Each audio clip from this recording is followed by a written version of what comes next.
a 36 grados a la sombra en Villahermosa. La humedad del 90% hace que el aire se sienta sólido. En el Panteón Central, ese peso atmosférico se sumaba a otro dato físico verificable, el de 19 sillas plegables de metal, rentadas y pagadas, que permanecían completamente vacías bajo el toldo verde. Solo estábamos el padre Tomás, los dos sepultureros y yo, frente a la fosa abierta de quien fue mi esposo por casi 4 décadas.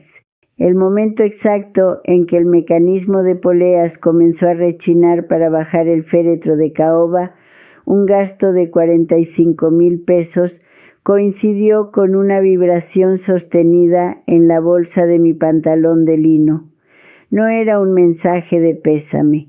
La pantalla iluminada mostró una exigencia de mi madre. Tenemos que hablar ahora. Inmediatamente después, el teléfono empezó a vibrar con la primera de lo que terminarían siendo 36 llamadas perdidas en menos de 1 hora. Ahí, entre el sonido de la tierra golpeando la madera y el zumbido insistente de un celular ignorado, comenzó la auditoría más difícil de mi vida. El registro oficial marcaría el inicio de los hechos puntualmente. El registro oficial del Panteón Central de Villahermosa indicaba las 15:00 horas como el inicio del servicio de inhumación para Roberto Martínez, mi esposo durante 38 años. La temperatura ambiente era de 36 grados centígrados con una humedad del 90%. Yo, Petra, de 64 años y contadora pública titulada, estaba de pie junto a la fosa abierta. El inventario de asistentes era breve. El padre Tomás, 2 empleados de la funeraria encargados del descenso del féretro y yo. Había dispuesto 20 sillas plegables bajo un toldo de lona verde. 19 permanecieron vacías. El costo del servicio funerario integral, incluyendo el ataúd de caoba y los trámites municipales, ascendió a 45,500 pesos, pagados en su totalidad esa misma mañana mediante transferencia electrónica desde nuestra cuenta mancomunada. A las 15:14 horas, los empleados comenzaron a accionar el mecanismo de poleas para bajar el ataúd. En ese preciso instante sentí una vibración sostenida en el bolsillo derecho de mi pantalón negro de lino. Saqué el celular discretamente. La pantalla se iluminó con una notificación de WhatsApp proveniente del contacto guardado como mamá. Tenemos que hablar ahora. Inmediatamente después, el teléfono comenzó a vibrar de nuevo. Una llamada entrante. Era Teodora, mi hermana menor. Rechacé la llamada y guardé el dispositivo. Me concentré en la física del momento, el peso de la madera desapareciendo bajo el nivel del suelo, el sonido de la tierra seca golpeando la tapa. El padre Tomás concluyó el rito con eficiencia. Firmé las actas correspondientes. Entregué una propina de 500 pesos a los sepultureros y caminé hacia mi vehículo. El proceso había concluido a las 15:50 horas. El trayecto de regreso a la casa que compartí con Roberto durante casi 4 décadas tomó 25 minutos. Al entrar, el silencio era un dato estadístico mensurable. No había ruido de televisión ni el sonido de él preparando café en la cocina. Activé el aire acondicionado en la sala principal y me senté a la mesa del comedor, mi centro de operaciones habitual para la contabilidad doméstica. Saqué el celular y procedí a revisar el registro de actividad. Entre las 15:00 y las 16:00 horas, durante la hora exacta del entierro de Roberto, mi dispositivo registró 36 llamadas perdidas. Procedí a desglosar el origen de estas comunicaciones fallidas en mi libreta de apuntes. Teodora, hermana, 12 intentos. Guadalupe, madre, 14 intentos. Fernando, hijo, 5 intentos. Diana, hija, 5 intentos. No había mensajes de voz en el buzón.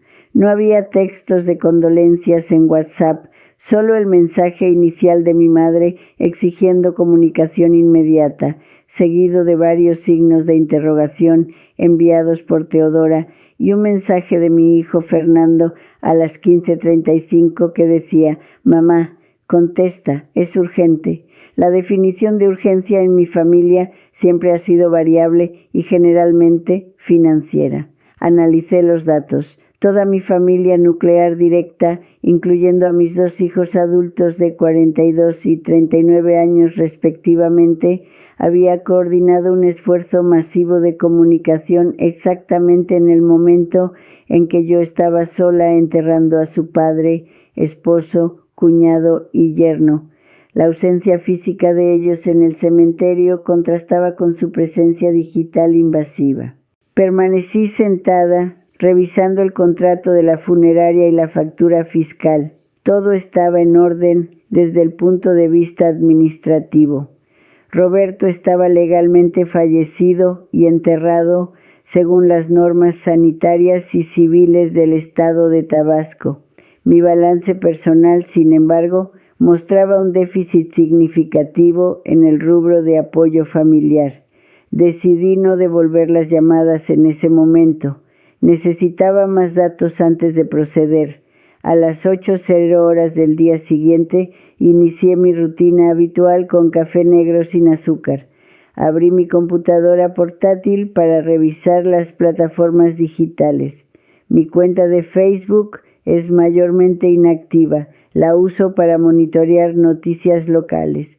La cuenta de Teodora, sin embargo, es pública y de alta actividad. No fue difícil encontrar la información. El primer elemento en mi muro de noticias era un álbum de fotos subido por Teodora el día anterior. El título del álbum era «Celebrando la vida, los 50 de la reina de la casa». La marca de tiempo de la publicación indicaba las 16:30 del día anterior. Hice clic en el álbum. La foto de portada mostraba a Teodora con un vestido de lentejuelas dorado, inclinada sobre un pastel de 3 pisos, soplando las velas. Detrás de ella, sonriendo ampliamente, estaba mi madre, Guadalupe, con una copa en la mano. A los costados de la festejada, mis hijos. Fernando sostenía una botella de tequila importado y Diana abrazaba a una prima lejana, ambas riendo con la boca abierta. Procedí a un análisis detallado de las imágenes. En la foto número 7 se apreciaba un reloj de pared en el fondo del salón de fiestas. Las manecillas marcaban las 15:25 horas. En la foto número 12, una panorámica del salón, se podía identificar la ubicación por la decoración distintiva. El Salón Diamante, situado al otro extremo de Villahermosa, a 45 minutos del Panteón Central. Había un grupo de mariachi tocando en el fondo de una de las imágenes. La correlación de datos era irrefutable. Mientras yo firmaba las actas de defunción y veía bajar el ataúd de Roberto a las 15:14, mis hijos y mi madre estaban cantando las mañanitas y brindando con tequila en el cumpleaños 50 de mi hermana. La ausencia al funeral no se debió a un error de logística o un impedimento de fuerza mayor. Fue una elección programada y presupuestada. El costo estimado de una fiesta de esa magnitud en el Salón Diamante, calculado rápidamente por mi experiencia contable, superaba los 60,000 pesos. Cerré la computadora portátil. La evidencia estaba asegurada. A las 12:00 decidí verificar el buzón de voz de mi teléfono fijo, el cual había desconectado la tarde anterior. Había un mensaje grabado a las 16:15 del día del funeral. La voz era de Teodora, el tono era agudo, acelerado, y había ruido de música de fondo y murmullo de gente. Transcribí el mensaje en mi libreta para tener el registro exacto. Petra, por Dios, contesta el celular. Deja el drama, por favor. Él ya no está, ya pasó. Pero aquí tenemos una situación real y urgente. Mamá se está poniendo histérica y necesitamos apoyo familiar para resolver lo del negocio. Te necesitamos aquí, ahora mismo. Deja de ignorarnos, es una emergencia. Subrayé 2 frases en mi transcripción. Deja el drama y él ya no está. La muerte de Roberto había sido categorizada por mi hermana como drama, una inconveniencia emocional que yo estaba exagerando y que interfería con una situación real en su fiesta. La frase «él ya no está» era una declaración de cierre de activos. Roberto ya no era útil, por lo tanto, el duelo era improductivo. No hubo una sola palabra de pésame en el mensaje de 30 segundos. El objetivo de la comunicación era puramente transaccional. Requerían mi presencia para resolver un problema no especificado que estaban teniendo durante la celebración. A las 13:45 mi celular registró una llamada entrante de Diana, mi hija menor. Decidí contestar. Bueno, dije, manteniendo un tono neutral. Mamá. La voz de Diana sonaba congestionada, con pausas nasales que indicaban llanto reciente o actual. Mamá, perdón por no ir ayer. Tomo nota, respondí. Es que no sabes cómo se puso la abuela, continuó Diana, acelerando el ritmo. Insistió mucho en que a mi papá no le hubiera gustado vernos tristes, que él hubiera querido que celebráramos a la tía Teodora. Nos presionaron mucho, mamá. Y luego pasó lo de la fiesta y todo se complicó horrible. Detecté una fisura en el bloque monolítico de la familia. Diana mostraba signos de culpa, aunque sus justificaciones se basaban en suposiciones incomprobables sobre los deseos de su padre fallecido. ¿Qué se complicó en la fiesta?, pregunté, buscando el dato objetivo. No puedo decirte por teléfono, es muy fuerte, pero de verdad perdón, me siento muy mal por dejarte sola. El hecho es que estuve sola, Diana, tu registro de asistencia fue 0, eso no se puede modificar retroactivamente con sentimientos actuales. Hubo un silencio al otro lado de la línea.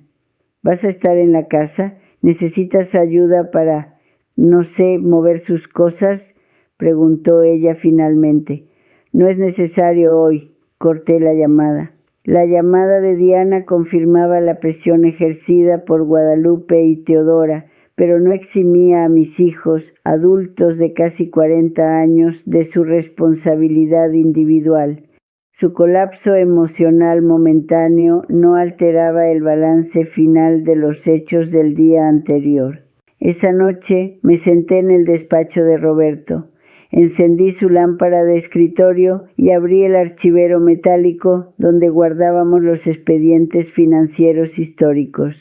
Durante años había mantenido una hoja de cálculo titulada «Préstamos familiares, cuentas por cobrar incobrables». Repasé las columnas. Año 2010, 150,000 pesos para el negocio seguro de importación de Teodora, que fracasó en 6 meses. Año 2015, 80,000 pesos para cubrir deudas de tarjetas de crédito de Fernando, quien alegó gastos universitarios imprevistos. Año 2018, 45,000 pesos para una emergencia médica de mi madre Guadalupe, que luego resultó ser un procedimiento estético electivo. En cada ocasión, Roberto había autorizado las transferencias. Él funcionaba como el amortiguador emocional entre su esposa y la familia parasitaria de ésta. «Es tu familia, Petra, hay que ayudar», decía él, firmando los cheques. Roberto era el activo que absorbía las pérdidas. Ahora el activo se había depreciado a 0, ya no había amortiguador. Comprendí que mi duelo estaba siendo contaminado por un error de cálculo contable fundamental. Había seguido tratando a mi madre, hermana e hijos como pasivos a largo plazo con posibilidad de recuperación, cuando la evidencia de los últimos 2 días demostraba que eran pérdidas totales y definitivas. La administración de esta crisis requería un cambio de estrategia. No podía aplicar la lógica emocional. Necesitaba aplicar reglas externas, frías e inamovibles. Auditoría fiscal, no terapia familiar.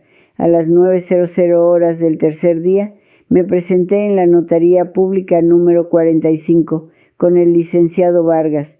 Le entregué el acta de defunción certificada de Roberto.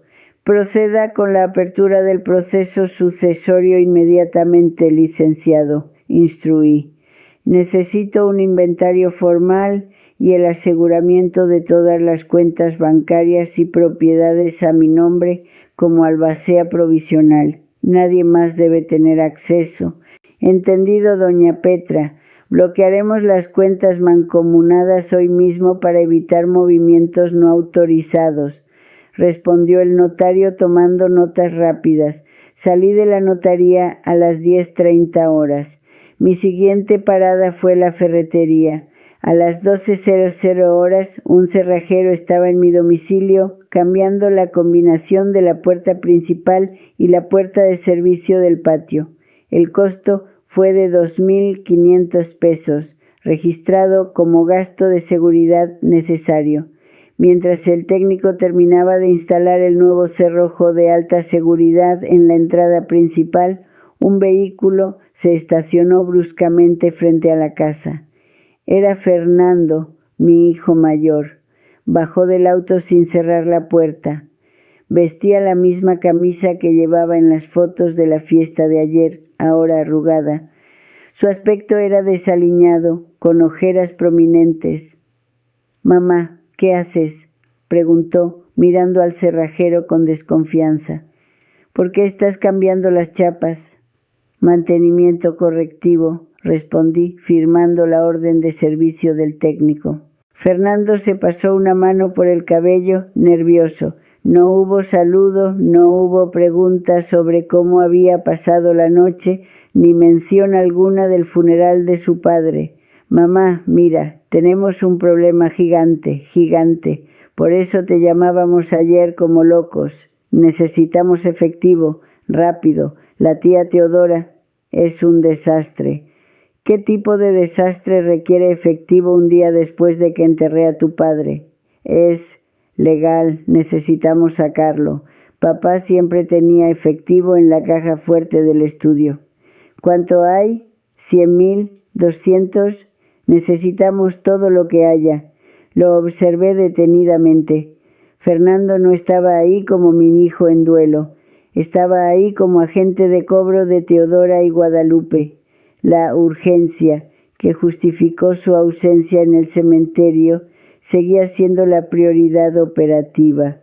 Roberto no era más que una posible fuente de liquidez post-mortem. «¿Estaba bueno el pastel de tequila ayer, Fernando?», pregunté con tono de quien pregunta la hora. Él se congeló, abrió la boca y la volvió a cerrar. Su mirada se desvió hacia el suelo. No ofreció defensa alguna, no negó la fiesta. Simplemente no tenía una respuesta programada para esa pregunta. «Mamá, por favor, no es momento para eso. Es una emergencia real. El cerrajero ya terminó. Retírate de la propiedad, Fernando. No tienes llave de la nueva cerradura».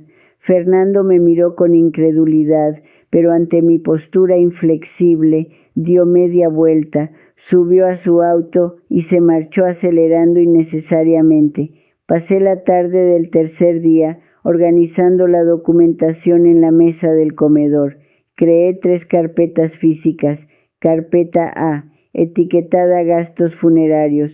Contenía la factura fiscal original de la funeraria, el comprobante de la transferencia bancaria y el acta de defunción. Carpeta B, etiquetada Evidencia Digital 1. Contenía impresiones a color en papel de alta resolución de las fotos del álbum de Facebook de Teodora. Había resaltado con marcador amarillo las marcas de tiempo y los rostros sonrientes de mi familia. Carpeta C, etiquetada Registro de Comunicaciones. Contenía la impresión detallada del historial de llamadas de mi proveedor de telefonía celular, mostrando las 36 llamadas perdidas en el lapso de 1 hora el día anterior, así como la transcripción del mensaje de voz de Teodora. Era un expediente de auditoría completo. La evidencia de abandono estaba documentada, verificada y lista para ser presentada. No había lugar para interpretaciones subjetivas. A las 19:00 sonó el timbre de la nueva puerta principal. A través de la ventana vi la comitiva. Mi madre Guadalupe apoyada en su bastón, con gesto severo. Teodora con los ojos rojos y el maquillaje corrido, temblando visiblemente. Fernando detrás de ellas, mirando su celular. Diana no estaba presente. Supuse que se había quedado en el auto o se había negado a venir. Abrí la puerta y los invité a pasar a la sala. El aire acondicionado estaba fijado en 22 grados. Les indiqué que tomaran asiento en el sofá. Yo permanecí de pie junto a la mesa de centro donde estaban las 3 carpetas y un documento adicional. El silencio duró 5 segundos antes de que Teodora explotara. Petra, tienes que ayudarnos. Es Beto. Beto es el esposo de Teodora, un hombre de negocios vagos. Se lo llevaron ayer, en plena fiesta. Llegaron los federales al salón. Esa era la situación real y la urgencia del mensaje de ayer. No tenía nada que ver con la salud de mi madre ni con una crisis emocional por la muerte de Roberto. ¿Beto fue arrestado durante tu fiesta de cumpleaños? Pregunté para confirmar el dato. Sí, por fraude fiscal y lavado de dinero dicen, gritó mi madre, golpeando el suelo con el bastón. Una vergüenza, delante de todos los invitados, se llevaron hasta el mariachi a declarar. Necesitamos la fianza, Petra. Son 250,000 pesos para que salga mientras sigue el proceso, y el abogado pide 100,000 de adelanto. Beto dijo que Roberto siempre tenía un fondo de emergencia para la familia. Dánoslo, exigió Teodora, extendiendo la mano. Las 36 llamadas perdidas durante el entierro de mi esposo eran para solicitar fondos para sacar de la cárcel al marido de mi hermana, arrestado por fraude en una fiesta de lujo. La ironía era fiscalmente perfecta. Roberto efectivamente tenía un fondo, dije, manteniendo la voz en el rango de una exposición de resultados trimestrales. Pero Roberto también sabía leer tendencias. Tomé el cuarto documento de la mesa. Era una copia certificada del último testamento de Roberto, fechado hace 8 meses. Roberto modificó su testamento el año pasado, después del último préstamo que nunca devolvieron. Les entregué la copia. Fernando se acercó para leerla sobre el hombro de Teodora. El testamento establece un fideicomiso irrevocable, expliqué mientras leían. Todos los activos líquidos, incluyendo cuentas bancarias, inversiones y seguros de vida, han sido transferidos a este fideicomiso. El banco es el administrador fiduciario. Yo soy la única beneficiaria de una pensión mensual para mis gastos de manutención. Hice una pausa para asegurar la comprensión de los términos. No hay sumas globales, no hay efectivo en la caja fuerte, no hay retiros de emergencia para terceros sin la aprobación unánime de un comité del banco que requiere evidencia médica certificada. Los gastos legales por fraude fiscal de un cuñado no califican como gasto médico. Teodora dejó caer el papel. Fernando se puso pálido. Guadalupe me miró con una mezcla de furia y sorpresa genuina. No puedes hacernos esto, es tu familia, dijo mi madre, pero su voz había perdido fuerza. La familia estuvo en el Panteón Central ayer a las 3 de la tarde y la familia consta de una sola persona viva, yo. Señalé la puerta de salida. El periodo de auditoría ha terminado. No hay fondos disponibles. Por favor, retírense de mi propiedad. El cerrajero aseguró que estas llaves son incopiables. Se levantaron lentamente, como si el peso de la realidad financiera finalmente hubiera superado su capacidad de negación. Fernando fue el primero en salir sin mirarme. Teodora ayudó a mi madre. Antes de que Teodora cruzara el umbral, tomé la carpeta A y saqué la factura de la funeraria. Toma, le extendí el documento. Es la factura del entierro de Roberto. Dividí el total entre 4. Esa es tu parte proporcional y la de mamá. Espero la transferencia. Teodora tomó el papel automáticamente, con la mirada perdida. Cerré la puerta tras ellos y pasé los 2 nuevos cerrojos de seguridad. El silencio en la casa volvió a ser un dato estadístico, pero esta vez el balance era positivo. A veces el cierre contable más difícil es el de las cuentas emocionales que hemos mantenido abiertas por pura inercia, acumulando pérdidas año tras año. Reconocer que la inversión familiar es a fondo perdido requiere una frialdad que duele, pero es necesaria para evitar la quiebra personal absoluta. Si esta historia de límites te resonó, déjame un comentario con tu ciudad. Y si conoces a alguien que necesita cerrar un ciclo así de difícil, compártelo. A veces uno necesita saber que la firmeza no es crueldad, sino supervivencia. Gracias por leerme.